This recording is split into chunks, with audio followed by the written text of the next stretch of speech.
Welcome to A Conversation With. I'm Dr. Kersha Black, your host. We all know that we've been involved in an economic crisis over the last several years, and it's taken a toll, a very big toll, especially on small businesses and entrepreneurs. But there have been a few hardy, ambitious, and determined entrepreneurs who have been able to grow in spite of the economic climate, and we're very fortunate to have one of those people here with us today. Terence Willis, who is the CEO of a wonderful company called IC Datacom, is here, and we're very glad to have you. Thank you so much. We'd like to know how you were able to manage this speed. First of all, I'm told that you consider yourself a geek. So tell me a little bit about why that is and what you mean. Well, yes, I guess I do. I am in love with technology. I have been since a small, being a young man, growing up in Detroit.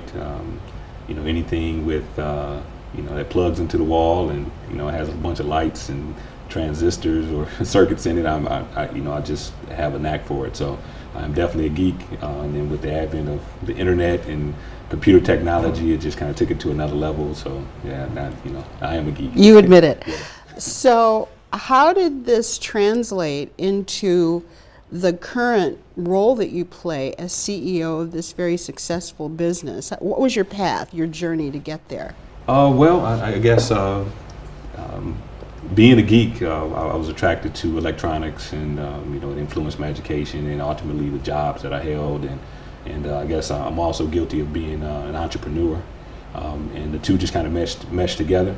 I saw an opportunity to provide a living for myself and create jobs for other people, and it resulted in through I'm condensing quite a bit of experience, but through a chain of events, it kind of led me to where I am today, owning and operating a company in the city of Detroit that provides technology services. I understand you sort of started out in the Army and went to advanced training in technology there. Mm-hmm. And then that was followed up by several other educational experiences for you. Yeah, well, actually in the Army, I was in the infantry, so I really didn't. Not too much computer work. As part of being a soldier, I didn't really get exposed to much technology at all. But I was still in love with car stereos and home stereos and televisions and all those types of things, and oftentimes would find equipment that had been discarded and would piece it back together and create something out of it. So I saw I had a niche, and it was useful to me. And then after leaving the military, I decided I wanted to go into technology. So I enrolled in school and began getting some formal training, and it just opened up a world of opportunity for me. And I really recommend technology as a potential career choice, especially here in Michigan, where a lot of people traditionally have looked to other industries. I think this is the equivalent of being a plumber, at the turn of the century, or the types of skills that you can obtain, and the way that you can make yourself useful. With mastering mastering technology is really something that empower people of all ages. And so here you are now, CEO of IC Data Communications. What does the IC stand for? The IC actually stands for integrity and commitment, because I think that's most important in business is having integrity and being committed to those that you serve. So at IC Datacom, we definitely have the best interests of our clients at heart all the time. Mm-hmm. So yeah, integrity and commitment, that's mm-hmm. really what we're based on. And what specific services, does your company provide?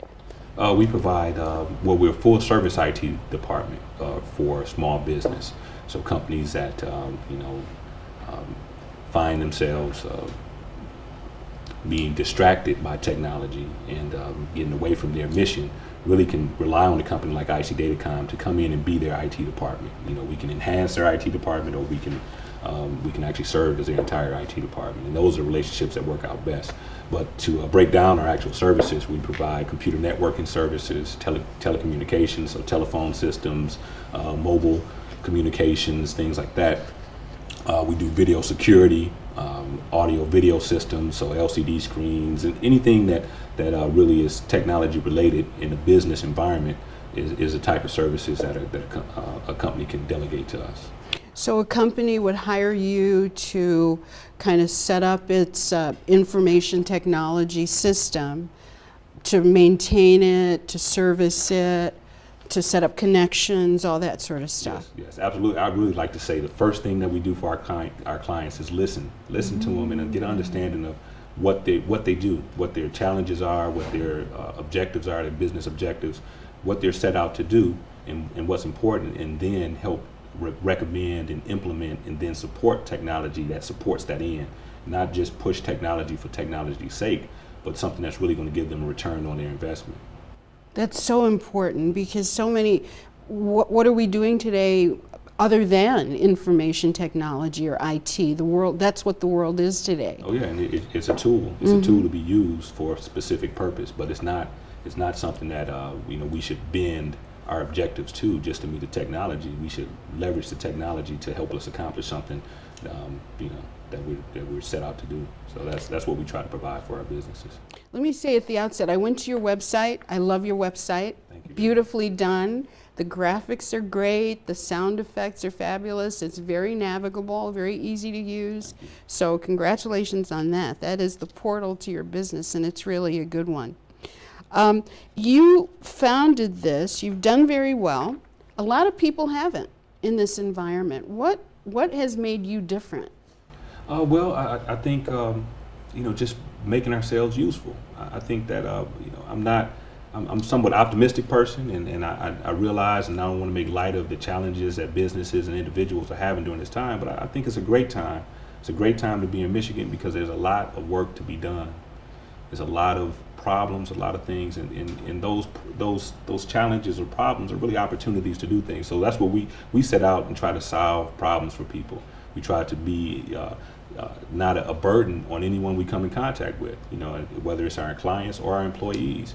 We want to solve problems. So in an environment where there's tons of challenges, and it really keeps you busy, and if you make yourself useful, people will use you.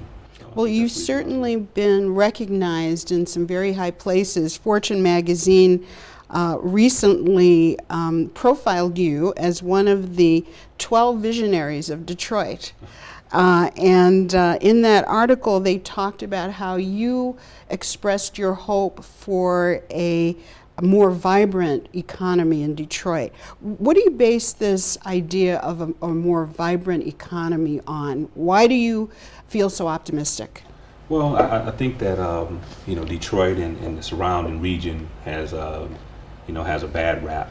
Really, I think that if you don't listen to the noise and you really evaluate what we have as Detroiters or as Michiganders, we have a tremendous number of resources, and although there are some real challenges, I think if we leverage those resources, we can really turn our situation around. And one of the things I'm very passionate about is remarketing Detroit to the rest of the world. I mean, there's portions of the world. I've been doing business in Africa for about 10 years, and I see it's a match made in heaven. So instead of sitting back and focusing on the things that are not so great to talk about in Detroit, I really look at all the things that we have that make us unique. I mean, we're a very powerful city with 300 years of development behind us, and we've been in down cycles before, and it's really just it's just work to be done to turn that around. So. You mentioned Africa, and you've definitely not limited yourself just to domestic companies. You have been involved in Nigeria with the Nigerian police force, of all things. I'd like to hear about that. But also, more recently, you've begun doing business in Cairo. Yes. So talk about your international reach. Okay. Well, again, I've been traveling to Africa for about 10 years, and as I built my business here in Detroit, an opportunity came available. Basically was approached by a client that had interest in going to Nigeria. So in 2008, we traveled to Nigeria, really just kind of exploratory, looking for opportunities, and we were able to secure a contract with the Nigerian Police Commission, and the project is still going on at this point. What are you doing for them? I'm curious. The Nigerian Police Commission was looking for a way to track criminals, like we do here in the United States, via biometrics or fingerprinting, and so we designed an application. There was a international tender that was released by the Nigerian Police Commission, and we bid on it. We didn't win the opportunity, but the company that won the opportunity actually approached us and asked us if we would be willing to write the application, the program to perform this purpose. So we did, and now we're in the process of rolling that out in Nigeria. So. And how about Cairo? Well, Cairo is recently, as a matter of fact, one of our team members landed in Cairo just as the current unrest was occurring. Wow. And still was able to register a company, in the midst of all the turmoil, register an office for IT Datacom and actually secure some orders. We will be shipping computers to Cairo sometime later on this month. So we've established an office in Cairo to serve as a distributor of IT products in that market. So this is so fascinating because you've been able to survive and grow in one of the worst economic downturns in American history. You've gone to Cairo, where a revolution was actually occurring, and still started your business over there. What is the secret to being able to do that in the middle of all this chaos? I think it's just a matter. It's just like what we call Nikes. You just do it. You just get up and just do things. I mean, I don't. There are real world. There are challenges in the world, but I mean, if you set out to do something, I think if you're spiritually grounded in the right place and your intent is correct, then you're gonna receive a little. Sometimes you're gonna get bumps on the head, but you just got to keep on going, keep on doing it, and don't let anybody tell you that you can't do it. Just keep on going. I think that's part of the mindset that we have here in Detroit anyway. So, it's just about a matter of doing things and moving forward. Part of your journey has been your establishing your company or moving your company or bringing your company to Techtown in Detroit. And my understanding of Techtown is that it's kind of an incubator for new businesses, and you kind of almost have to have proven yourself a little bit before you are allowed to participate in Techtown by having had other businesses. And so, have you had other businesses in the past? Yes, absolutely. Like I mentioned, after installing, going out on my own and deciding that I wanted to be an entrepreneur, I've tried. Several times, my current partner and I, we owned a local telephone company for a while, and after that endeavor is when we found, as a matter of fact, we're at the tail end of that business. Essentially, back when there were a lot of telephone companies around, some laws changed that really put most of the telephone companies like ours out of business, and we kind of sat in our office staring at each other for about 10 to 15 minutes and tried to figure out what we were going to do next, and we decided to start IC Data Communications. And we went on a tour to I think it was a Black Business Expo, had a tour of Techtown, and we got off the bus and we walked into Techtown and we heard a presentation about the types of assistance that they were providing at Techtown, and basically being on the tail end of a business that we operated for about 5 years, we knew the value. It was like, why? Well, why wasn't this available 5 years prior? So we decided at that point to move in. I think we picked up a lease at the end of that presentation, and the next day had submitted it, and within a month we had moved into Techtown. Wow, your partner Dwayne Carson. Yes. So now, has Techtown turned out to be all that you had hoped, and what does it offer you? Well, it's been great for us. Techtown has been great. First and foremost, I think the biggest benefit is being in a location that's full of entrepreneurs. It's a family, you know. Late into the evening, companies like Grade Check and some of the other businesses that are there. I mean, you're working late and you're on the way out and you walk past someone's office and you see they're there and you have these conversations that are just invaluable. I mean, when you're down and you're having a hard day, there's someone else there that understands the frustrations or the challenges and they're there to help pick you up. So the biggest benefit is just being a part of a family of entrepreneurs. And then there's the programs like Smart Start. And what is that? Smart Start is a program that's designed to assist businesses at every level. Whether you just have an idea and you haven't put anything on paper yet, or you've actually operating a business for a period of time, and you need some technical assistance. It's a series of classes and lectures and things that are designed to give the full picture. You may have someone who knows how to bake the best cake in the world and they want to go into business, but they know nothing about how to operate a business, nothing about human resources or the legal considerations or accounting or whatever. So Smart Start is one of the many programs at Techtown that are designed to really bring that type of assistance to entrepreneurs at every level. What are some of the other programs you've benefited from there? Well, being that we came to Techtown so early, we were oftentimes first in all of the programs as they developed them. So there's also the Fast Track program. What's that? Fast Track is a very similar program. The structure is a little different. But it provides the same types of services. It's just structured a little different in terms of how it's administered. It's more personal, with coaches and mentors that are assigned to assist your business.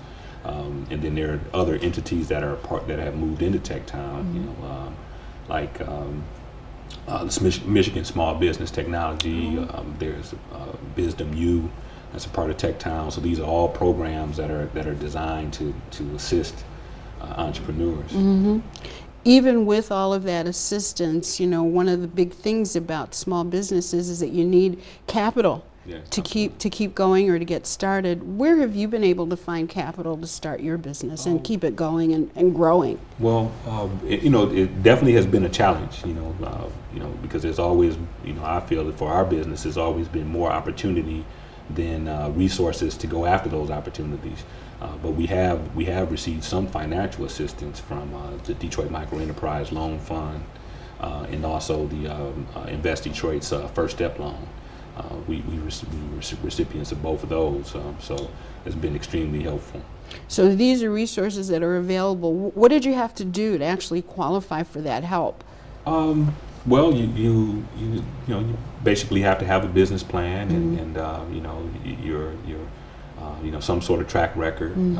So you are evaluated based off of the traditional things, but the requirements for obtaining the loans are somewhat relaxed. So it's the standard things that you need in order to obtain a loan, but they take into consideration the challenges that are typical for underfunded or entrepreneurs. Now, you started out with just a few employees. I think it was you and Dwayne Carson. Yes, that's it. That was it. That was at the beginning. Employees. No employees, just the Right, two. exactly. Now you have about 25 employees. I understand you've expanded within Techtown. So your growth is continuing. What are you thinking about doing to take it to the next level? Well, our biggest interest is really to expand here domestically into government sector, the public sector, federal, state, and local government, and then the healthcare market. But the thing we're most excited about is our international expansion. Really being able to tap into opportunities in Africa. And that is such a huge emerging market, isn't it? Tremendous market. Lots and lots of customers, clients. I mean, what would you say the level of information technology is right now in, say, sub-Saharan African countries? Well, it really varies. It varies region to region and country to country. A place like Nigeria, a city like Lagos, a city of 16 million people, is, WiMAX or 4G has been rolled out for 2 or 3 years now. And cellular communications is growing rapidly. And it's completely different in other parts of the continent. In countries like Guinea, there's still tremendous growth opportunity. There's still tremendous growth even in Nigeria. So it varies. But with over a billion consumers on the continent of Africa that are all have access to the same internet and the same television that we do. The consumers there, they want all of the same things we do. I mean, you hear a lot of talk about the growing consumer market in India and the growing consumer market in China, but the consumer market in Africa is not to be ignored. They have a gross national income higher than that of India, and the 10 largest markets in Africa have a gross national income larger than that of China. So I think it's really being missed by us here in the United States, especially the region, a place like Detroit. So it's tremendous opportunity, and one of the things that we've done to raise the awareness of the opportunity and really encourage some business activities is African Business Forum that we've started at Techtown. How does that work? Historically, Techtown had a Chinese and Indian business forums that they conducted on a quarterly basis. Now we have, as of February of 2010, we have an African business forum that's held close to monthly. I think we had about 8 African business forum functions at Techtown last year. And a person can go to the website and find out about when the actual schedule of the forums are. They go to techtownwsu.org. Okay. They can go and they can find out about them. But essentially, they're designed to attract individuals who are considering expanding into Africa with their business or products. And I think that the things that are uniquely found here in Detroit, all of the manufacturing facilities that we have here that are really scrambling to reinvent themselves, is truly an opportunity for them to reach out, to developing world, in particular sub-Saharan Africa, and leverage some of those assets that we have here. Do you think people are thinking along those lines now? I mean, clearly you've taken off. You've gone to Cairo. You've gone to Nigeria. Do you find that other people in the community are doing similar things? I think that there's a growing number of people who are considering Africa, and there's a lot of people who have been well aware for quite a while of the opportunities in Africa. It just hasn't been a mainstream concept, and people have been operating individually or disconnected. So what we're trying to do is really bring all of these people into rooms so we can encourage more collaboration and really do something on a large scale.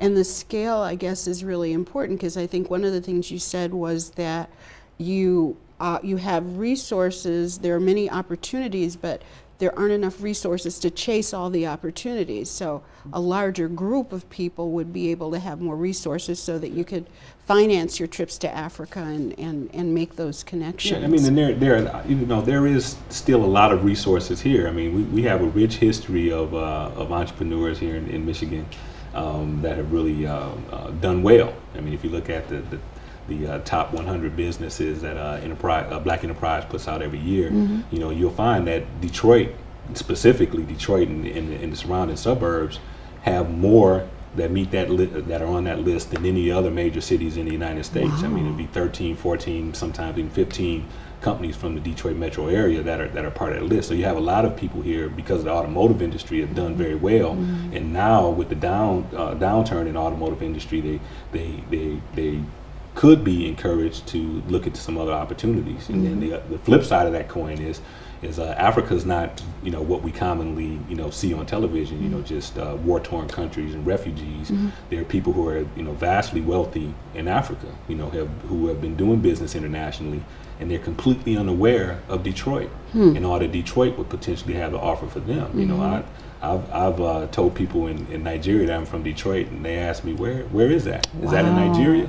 No kidding. They have no idea. So there's a tremendous opportunity to connect the southeastern Michigan region with sub-Saharan Africa. It's a tremendous opportunity to do so, because we just like ships passing in the dark, but we have so much to offer. It's truly a synergistic relationship. And you're at the forefront. I hope so. This is great. This is great. Now, I know that you have sometimes, to come back to Tech Town here in the United States, in Detroit, have employed students from Focus Hope, or employed people that have gone through the Focus Hope training program. How has that worked out for you? Actually, it's worked out great. It's worked out great for us.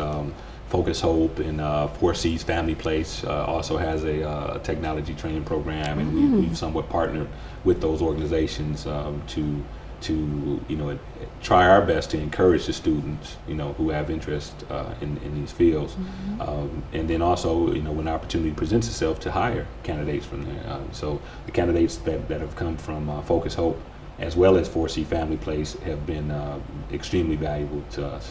Extremely valuable. Young people today are very computer savvy, and the area of computers, the area of IT, that area has become very, very popular.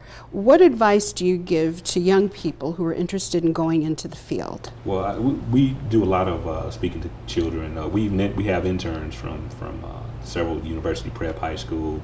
Is one that we commonly have interns. So when I'm sitting down with a young person, I tell them that physically they're adults. They can get in cars, they can drive, they can do all the things that we do on a daily basis, and they can do.